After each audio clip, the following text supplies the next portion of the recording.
Protocol તને ખબર નથી તમને? મને ખ્યાલ છે. તો આવો આ બાજુ. હા પણ મને જવાબ આપો ને. મેં સાહેબને વાત હા પણ અહીંયા આવીને જવાબ આપો મને. આ બાજુ આવીને જવાબ આપો.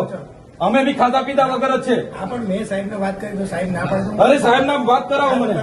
આવો ધારાસભ્ય આવ્યા છે. હા અત્યારે ત્યાં આવીને વાત કરાવો મને.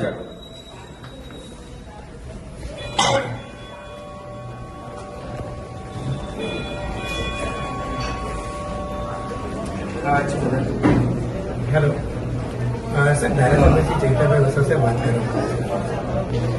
આપું છું. એમનો પીએ છે.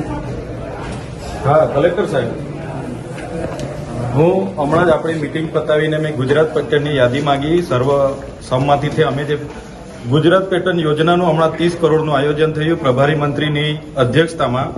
અમે તાલુકા જિલ્લાના ચૂંટાયેલા પ્રતિનિધિ, ધારાસભ્ય, સાંસદશ્રી અમે બધાએ સર્વસંમતિથી 30 કરોડનું આયોજન સર્વાનુમતે મંજૂર કર્યું. આ વર્ષનું 24-25નું હમણાં જ આ 15-20 દિવસ પહેલા મિટિંગ થઈ. તો 30 કરોડના આયોજનમાં અમારા એક પણ કામ નથી આવ્યા અને પ્રભારી મંત્રીએ બારોબાર કોઈ એજન્સીના કામો બધા મંજૂર કર્યા છે. અમે કલેક્ટર સાહેબ, અમારી પાસે પ્રાયોજના વહીવટદાર શ્રી આયોજન માગ્યા હતા. એ આયોજન અમે મિટિંગ પહેલા એમને અમારા સૂચનો આપી પણ દીધા. મિટિંગમાં એ કામોની બહાલી પણ થઈ ગઈ અને જે યાદી ફાઇનલ થઈ છે પ્રભારી મંત્રીની સહીથી, પ્રભારી મંત્રીની અધ્યક્ષતામાં બધા કામો મંજૂર થઈ જાય છે અને એ ફાઇલો ગાંધીનગર મંગાવીને પ્રભારી મંત્રીઓએ તમામ કામો અમારા રદ કરી અને પ્રભારી મંત્રીએ પોતાના કામો જે કોઈ કામના કામો નથી એવા કામો મંજૂર કરી દીધા છે. તો ડેડિયાપાડા અને સાગબારાના લોકોએ અમને મત આપ્યા છે કે પ્રભારી મંત્રીને મત આપ્યા છે? અમારા એક પણ કામો એમાં મંજૂર થઈને આવ્યા નથી.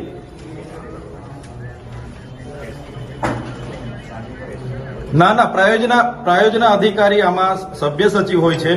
30 કરોડનું નર્મદા જિલ્લાનું આયોજન થયું. 30 કરોડમાં પ્રભારી મંત્રીએ પોતાના ના સાહેબ, આમાં સભ્યમાં તમે અમે બધા જ આવીએ છીએ ને આપણે કલેક્ટર કચેરીની કોન્ફરન્સ હોલમાં જ મિટિંગ થઈ છે. અને 30 કરોડના આયોજનમાં સાહેબ, 30 કરોડના આયોજનમાં બોગસ કામો જે રિનોવેશન અપગ્રેડેશનમાં 55 લાખના કામો મૂકીને પ્રભારી મંત્રીએ મંજૂર કર્યા છે. અમે હમણાં યાદી લઈને આવ્યા, હમણાં જોયું અમે. તો આવું તો કઈ રીતના ચાલશે કે ચૂંટાયેલા પ્રતિનિધિઓ આયોજન આપે? વાંધો નહીં સાહેબ, તમારા દરવાજા પર હું બેઠું છું ધરણા પર. આની ચર્ચા કરી લો પ્રભારી મંત્રી અને તમારા સભ્ય સચિવ સાથે, પછી મને જણાવો. એટલે હું પછી 2 દિવસ બેસવું પડે, 3 દિવસ બેસવું પડે, હું અહીંયા બેસું છું. ઓકે સર, ખબર પડશે ને અમે અહીંયા બેસવા કેમ મજબૂર થયા છે, લોકોને ખબર પડશે ને. અમને અહીંયા કલેક્ટરના દરવાજા પર બેસવા મજબૂર કરી રહ્યા છે આ અધિકારી. રજૂઆત છે, લેખિત આપેલી જ છે, છતાં તો મને જવાબ એ લોકોએ રૂબરૂ મળીને જવાબ આપવો જોઈએ ને. જતું રહેવાનો થોડો આવે છે. 10 મિનિટ એમના પીએ જતા રહીએ અહીંથી. 10 મિનિટ મીડિયા વાળા હતા, પીએ બી યોગ્ય જવાબ આપ્યા વગર જતા રહ્યા. એમણે જવાબ આપવો જોઈએ. 10 મિનિટમાં સાહેબ આવે છે, ત્યાં સુધી વાંધો નહીં સાહેબ ને આવી જવા દો. એટલે આપની જે રજૂઆત છે એ લેખિતમાં ગાંધીનગર, કારણ કે આ વસ્તુ ગાંધીનગર ના, ગાંધીનગર સાહેબ આ વસ્તુ છે ને, આ વહીવટી બાબતો છે. આ ગાંધીનગર લેવલની વાત નથી, જિલ્લા કક્ષાનું બજેટ છે. ઓકે. અને કલેક્ટર સાહેબની અધ્યક્ષતામાં જ અમારે પ્રાયોજના સચિવ છે, એમના અધ્યક્ષતામાં meeting. આપની જે પણ રજૂઆત છે ડીએમ સાહેબ એટલે આવી જવા દો કલેક્ટર સાહેબ. ત્યાં સુધી આપ જરા વેટિંગ એરિયામાં બેસો. ના, બરાબર છે. અમને મજબૂર કરે છે આ લોકો, અહીંયા બેસવાનું અમને મજબૂર કરે છે.